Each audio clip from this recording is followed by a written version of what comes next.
Well, Learn with Grandma, you'll hear about its history from Val shortly.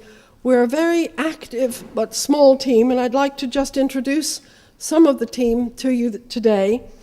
Valerie, of course, you all either have talked to or have heard from email. I'm Carol, more or less the backroom girl that does a lot of the printing and accounting and chivying up that goes on. We have Jean Hughes, who keeps us organized with all things Welsh, and the Welsh language keeps us going there.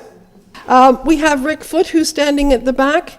He helps us with our IT and also works on something very exciting we're doing called Skills Exchange, which I keep making typographical errors and calling it Skills Savers. But that's something that Rick will be happy to talk to you about when we have our open discussion and networking at the end. We have two other very active helpers, Jenny Morgan from North Wales, who works intergenerationally with us in connection with wild birds and animals and people, of course. Now, she's unable to come down today. And also Gary Rudland, who works with Rick on the IT side and the skills exchange, and he keeps us also on the straight and narrow with legal terms and regulatory affairs, because I'm sure you can tell by my accent I'm not British born, although of Welsh heritage, and I don't know the law. I just live here, so that's difference. We all use the title grandma as we work, and all of the ladies that work with us are legitimately grandmas, but Rick and Gary have decided in their own right that they are adopted grandmas. So we have Grandma Rick and we have Grandma Gary. So if you think that's a little bit odd, it's a bit of a joke. I'd like to talk to you now about the European element.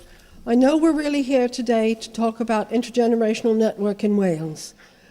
But as Val has said, what's happened in Africa is very encouraging, and also in Europe. With the grant of the Grundtvig, from the Grundtvig Lifelong Learning Scheme we got in 2008, we began to make friends in Europe. Friends in Europe who came to Wales, saw how we work, and have taken it forward.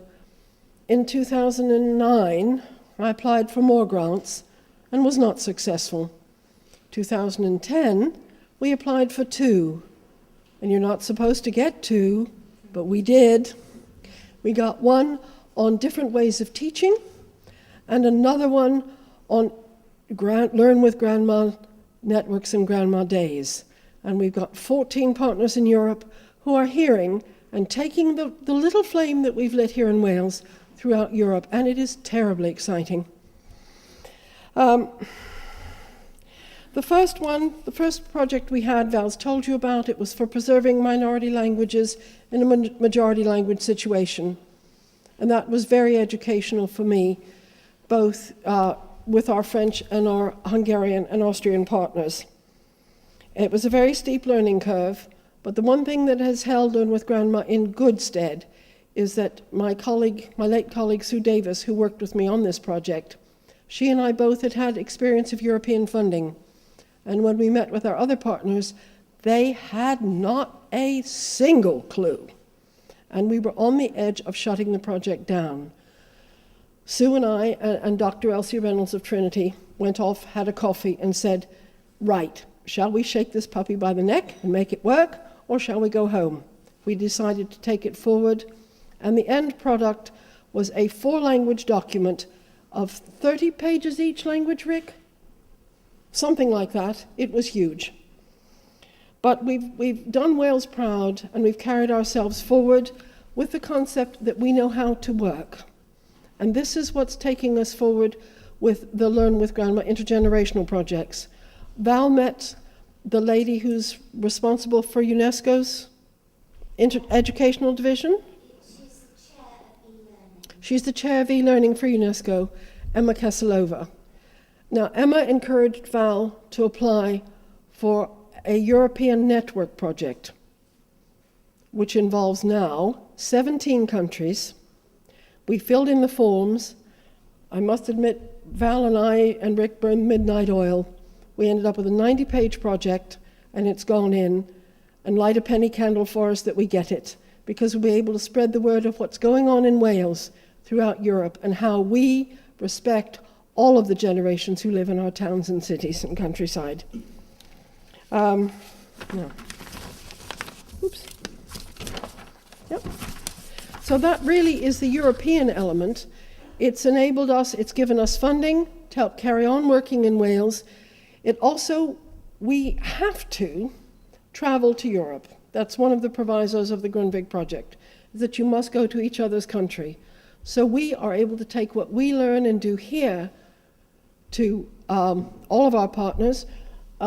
Vivian Morris and her deputy mayor from Whitland are coming with me to Italy in about 8 days' time. And we're going to talk about what she'll tell you has gone on in Whitland. We're going to tell the Italians how to work intergenerationally, especially down in the very southern part of Italy, where the Maltese fishermen and their families, the young people, don't really want to know. And they need to be encouraged on how to respect and learn from each other. So that's a bit what's going on in Europe. As I say, it's given us further funding, helped us going, and is a great deal of good friendship evolving from it. And one thing I'd like to do is thank everyone who has stayed, everyone who has come, and everyone who has contributed.